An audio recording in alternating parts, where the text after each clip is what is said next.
Retirement के बाद एक बुजुर्ग व्यक्ति अपनी पत्नी के साथ रहता था, जबकि उसके 3 बेटे होते हैं, एक दिल्ली, एक हैदराबाद, तो तीसरा बेटा रहता था दुबई में। सब कुछ जिंदगी में ठीक चल रहा था, पैसे की कोई कमी नहीं होती है। लेकिन बुजुर्ग आदमी को एक बीमारी लग जाती है। बीमारी का नाम होता है पार्किंसन, जिसकी वजह से ना वो सही से चल पाता था, न ही सही से बैठ पाता था। इसलिए अक्सर उसे परेशानी रहती थी। और उसकी 65 साल की जो पत्नी थी, उस पत्नी को आदत लग जाती है सेक्स की।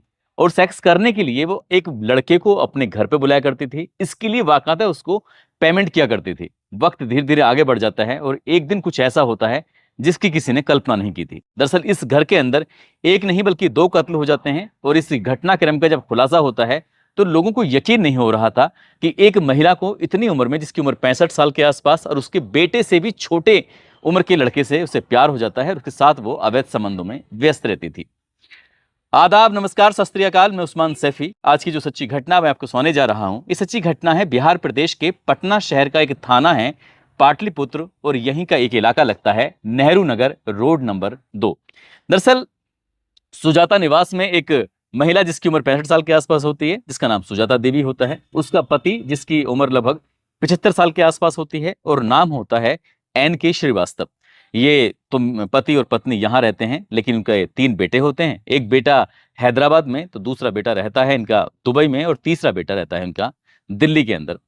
जो दुबई वाला बेटा है वो अक्सर अपनी माँ और अपने पापा से फोन पे बातचीत किया करता था, उनके हालचाल लिया करता था। और ऐसे ही उसने 15 अक्टूबर 2024 को करीब दोपहर के 12:30 बजे के आसपास अपनी माँ को फोन किया। पहली बार फोन लगाया तो नहीं मिलता, दूसरी बार लगाया, तीसरी बार लगाया। इसलिए वो अपनी माँ से बात करने के लिए बार बार फोन लगा रहा था और परेशान हो जाता है। उसके बाद पिता से बातचीत करने की कोशिश करता है तो पिता से भी संपर्क नहीं हो पाता। वो सोच में पड़ जाता है कि आखिरकार करे तो क्या करे। कुछ देर सोचता है, सोचने के बाद जहां उनका घर होता है सुजाता निवास, उसके ठीक सामने एक अपार्टमेंट होता है, गणेश जानकी अपार्टमेंट। वहां पर एक गार्ड रहता है, राम प्यारे यादव। राम प्यारे यादव को फोन बुलाता है और फोन बुलाने के बाद कहता है कि क्या तुम मेरे घर जाकर मेरी माँ या पिताजी से बात करा सकते हो। जैसे गार्ड ने ये बात सुनी, उसने कहा भाई साहब बस थोड़ा सा टाइम दे दीजिए, मैं अभी तुरंत जाता हूँ और आपकी जाकर बात कराता हूँ। अब राम प्यारे यादव सीधा पहुंच जाता है सुजाता निवास में। वहां जाने के बाद देखता क्या है कि बाहर से कुंडा लगा हुआ है, यानी कि दरवाजा लगा हुआ है। उस दरवाजे को खोलता है, उसके अंदर प्रवेश करता है। प्रवेश करने के बाद जब देखता है तो जो घर है, घर के किचन के अंदर एक लाश पड़ी हुई है, साथ ही एक बेडरूम के अंदर लाश पड़ी हुई है।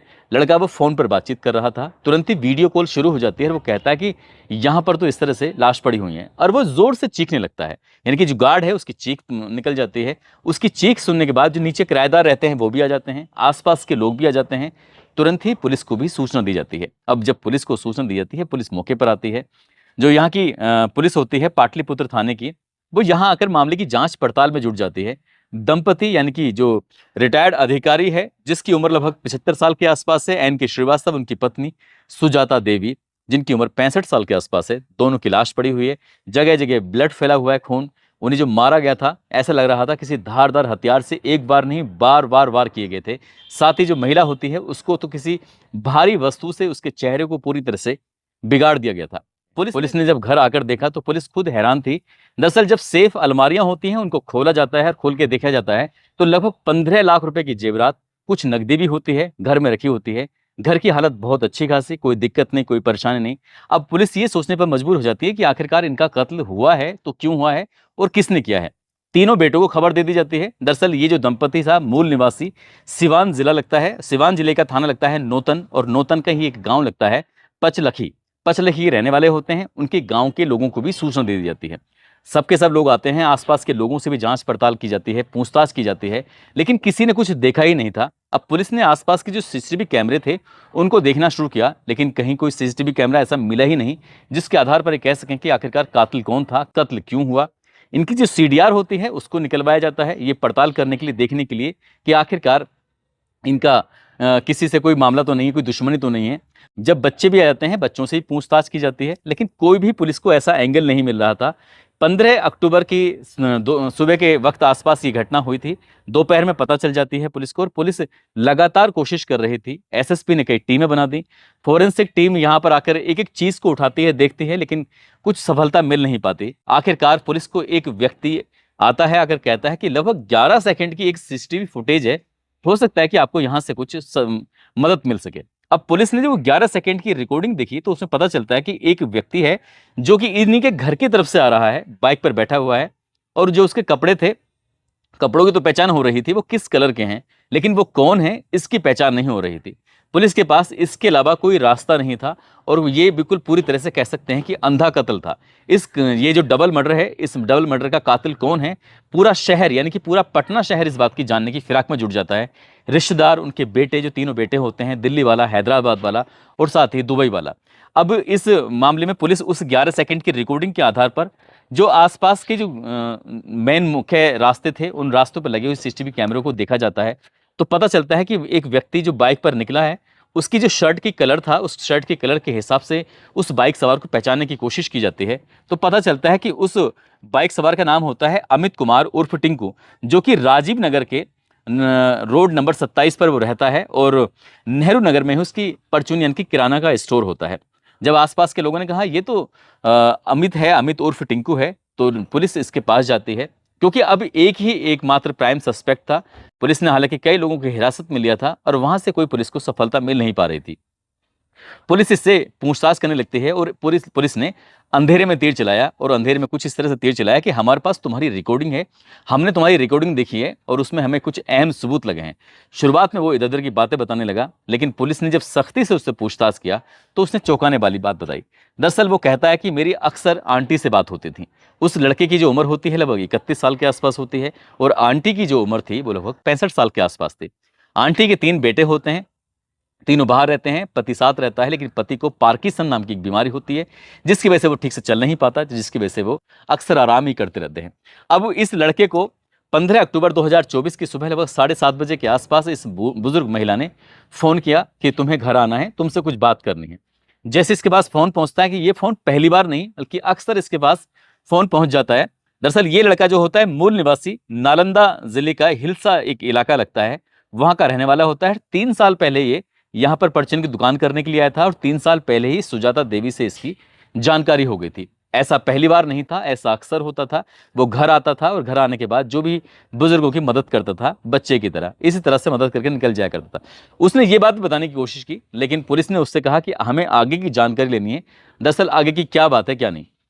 फिर जब उसने खुलना शुरू किया है, तो खुल के उसने बताना शुरू कर दिया। दरअसल उसका कहना यह था कि मैं जब भी आता था, मुझे किसी न कोई मदद मिल जाया करती थी, पैसे मिल जाया करते थे, और उस पैसे के बदले में उस महिला के साथ उसके अवैध संबंध बनाने होते थे। 15 अक्टूबर 2024 को जब उस महिला ने बुलाया, तो लगभग 10:30 बजे के आसपास घर के अंदर प्रवेश करता है, और घर के अंदर प्रवेश करने के बाद उस महिला के साथ वो अवैध संबंध बना रहा था, और घर के उस कमरे से कुछ अजीब तरह की आवाज़ें आ रही थी, और इन आवाज़ों को जो रिटायर्ड अधिकारी होता है उसने सुन लिया। उसने हिम्मत जुटाई, वो किसी तरकीब से खड़ा होता है। खड़ा होने के बाद वो उस दरवाजे की तरफ जाता है, और झांक कर जब देख रहा था तो अपनी ही पत्नी को उस लड़के के साथ आपत्तिजनक स्थिति में देख लेता है। और इतना देखने के बाद वो जितनी जोर से चीख सकता था, चिल्ला सकता था, उतनी जोर से चीखता है, चिल्लाता है, ताकि इस शोर को सुनने के बाद आसपास के लोग भी आ जाएं। मगर ये पहली बार नहीं था। पति और पत्नी किसी न किसी बात को लेकर अक्सर घर में झगड़ा करते रहते थे, और उनकी चीखने चिल्लाने की आवाजें अक्सर लोगों के पास तक जाया करती थी। और क्योंकि रोज रोज के झगड़े होते थे, तो इसलिए उन लोगों ने उस शोर को, उस चीख को किसी भी तरीके से गंभीरता से नहीं लिया, और मामूली रूप से लिया। उस लड़के यानी कि अमित उर्फ टिंकू को लगता है कि अब कहीं ना कहीं ये बात खुल जाएगी, लोगों को पता चलेगी, तो फिर बवाल हो जाएगा। इसलिए वो बहुत तेजी के साथ उठता है। उठने के बाद उस बुजुर्ग आदमी के पास जाता है, उसको पकड़ता है, पकड़ने के बाद बेड पर पटक के मार देता है। जैसे बेड पर पटक के मारता है, वहीं पास में एक तकिया रखा हुआ था, उस तकिए से उस बुजुर्ग आदमी का उसने जो सांसें थी उसको, उसकी आवाज़ों को, उसकी चीख को रोकने की कोशिश की, ताकि ये चीखे ना। इससे पहले कि वो कुछ और कर पाता, जो सुजाता देवी होती है, उस बुजुर्ग आदमी, उस रिटायर्ड अधिकारी की पत्नी होती है, वो रसोई में जाती है। रसोई से जाकर एक चाकू लाती है, और चाकू लाने के बाद अपने ही पति के सीने में एक के बाद एक कई वार करती रहती है। जब तक क्या उसका पति मर नहीं जाता, तब तक वो ऐसे ही वार करती रहती है। वार करने के बाद वो इस अपने दोस्त, जो इसका दोस्त होता है अमित कुमार वो टिंकू से कहते हैं कि जो रोज रोज की समस्या है वो पूरी तरह से खत्म हो चुकी है, तुम्हें परेशान होने की जरूरत नहीं है, कोई ना कोई रास्ता निकालते हैं, और रास्ता निकल आएगा, सब कुछ ठीक हो जाएगा। इतना कहने के बाद उसके सीने में जो खंजर घोंपा गया था उसको बाहर निकालती है। बाहर निकालने के बाद सीधा रसोई में जाती है। रसोई में जाने के बाद उस खंजर को वो पानी से धो रही थी, साफ कर रही थी। उसके जो हाथ थे, उन हाथों को भी वो धोने की कोशिश कर रही थी। चाकू बिल्कुल बराबर में रखा हुआ था। इसी बीच में अमित देख रहा है, उस औरत की हरकतों को देख रहा है, किस तरह से वो काम कर रही है, उसे लग ही नहीं रहा है कोई डर हो, कोई खौफ हो, तो वो डरने लगता है। उसे लगता है कि ये बात अगर बाहर वालों को पता चलेगी तो वो दिन दूर नहीं जब वो जेल चला जाएगा। इसलिए इस बूढ़ी औरत को भी मारना बेहद जरूरी है। जैसे उसने बूढ़ी औरत का मुंह दबाया, यानी कि वो चीख ना सके, चिल्ला ना सके, तभी उस बूढ़ी औरत ने उसके हाथों में इतनी तेजी के साथ काटा कि उसकी भी चीख निकल आती है। अब इस लड़के को बहुत ज्यादा गुस्सा आ जाता है। उस लड़के ने चाकू उठाया, उस महिला का गला रेत दिया। गला रेतते हुए भी उस महिला ने उसके फिर से काटा, उसके हाथों में खून निकल आते हैं। और जब वो लगातार उस पर चाकू से वार कर रहा था तो इसी बीच में एक दो चाकू खुद के भी लग जाते हैं और वो महिला जमीन पर गिर जाती है। वहीं एक भारी वस्तु पड़ी हुई थी, साथ ही कुछ ऐसे मसालों को कूटने वाला एक, जिसे मूसल टाइप कुछ बोलते हैं, वो भी पड़ा हुआ था। उस महिला को उससे इतना मारा गया, जब तक कि उस महिला के प्राण नहीं निकल जाते तब तक वो उसको मारता ही रहता है। इसके बाद वो महिला की लाश वहां रसोई में पड़ी हुई थी और जो बुजुर्ग आदमी था उसकी लाश पड़ी हुई थी बेडरूम के अंदर। वो सीधा उस महिला के पास फिर से जाता है। उसने हाथों में चूड़ियां पहनी हुई थी, उसने सोने की चूड़ियां, उसके पास जितनी भी ज्वेलरी उसने खुद ने पहनी हुई थी उस ज्वेलरी की तो उतार देता है। लेकिन वो आसपास के कमरों में जाता है, तलाश करने की कोशिश करता है, तो वहां पर चांदी के बर्तन, साथ ही उनके पास एंड्रॉयड मोबाइल थे, वो महंगे मोबाइल थे, उनको भी लेता है। उनको लेने के बाद आराम से यहां से निकल जाता है। उसे लगता है कि शायद कभी पकड़ा नहीं जाएगा।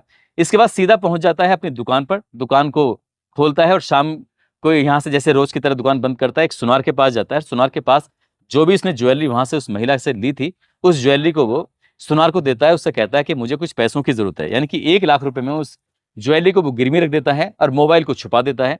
साथ ही वो अपने काम में बिजी हो जाता है। पुलिस को जैसे ही सूचना मिलती है, पुलिस लगातार इस मामले की जांच पड़ताल कर रही थी और जितने भी आसपास के लोग थे उनसे पूछताछ कर रही थी। इस दुकानदार से भी पूछताछ की जाती है। पुलिस को शक ही नहीं था, आसपास के लोगों को बिल्कुल भी शक नहीं था कि इसके साथ कुछ ऐसा होगा, क्योंकि ये इस महिला से बातचीत करता था, वो लगातार 3 साल से चली आ रही थी। पुलिस ने जो सीडीआर निकलवाई तो इसमें कुछ असामान्य कुछ नहीं लग रहा था, सब कुछ सामान्य लग रहा था। लेकिन पुलिस ने जब अंधेरे में तीर चलाया तो पता चलता है कि अवैध संबंधों के चलते इस बुजुर्ग महिला की हत्या हो जाती है, इसके पति की हत्या हो जाती है। पति की वो खुद हत्या करती है, जबकि उसकी हत्या उसका प्रेमी कर देता है। और इस घटनाक्रम का जब खुलासा होता है तो लोगों को यकीन नहीं हो रहा था कि 65 साल की वो बुजुर्ग महिला, उसे अपने से बहुत छोटे यानी कि वो 31 साल के उस लड़के से प्यार हो जाता है। उसके साथ वो अवैध संबंध बनाया करती थी। उन लड़कों को जब इस बात की जानकारी होती है, उस इलाके में जब ये जानकारी होती है, शहर में जब लोगों को पता चलता है, तो लोगों को ये नहीं यकीन हो रहा था कि एक बूढ़ी महिला आखिरकार ऐसा कदम कैसे उठा सकती है। बस जबकि वो उस लड़के को पैसे देती थी और पैसे देने के बाद अपनी इच्छाओं की पूर्ति किया करती थी। दोस्तों, इस पूरे घटनाक्रम को सुनाने का उद्देश्य किसी को परेशान करना नहीं है, किसी का दिल दुखाना नहीं है, बल्कि आपको जागरूक करना है, आपको सचेत करना है, आपको बताना है, जताना है कि कम से कम कोई भी आदमी अपने बुजुर्गों को खासकर इस तरह से बिल्कुल भी ना छोड़े और उनसे बीच बीच में ये हेल्प लेता ही रहे कि आखिरकार ये जैसे दुबई वाले लड़के ने किया था, ये वाकई सराहनीय कदम है कि वो अपने माता और पिता से दोनों से बातचीत करता था। यदि वो कई कई दिनों में बातचीत करता तो शायद इस घटनाक्रम का खुलासा होने में दिक्कत हो जाती और वो रिकॉर्डिंग जो थी 11 सेकंड की, अगर वो निकल जाती तो शायद ये घटनाक्रम कभी खुलता ही नहीं।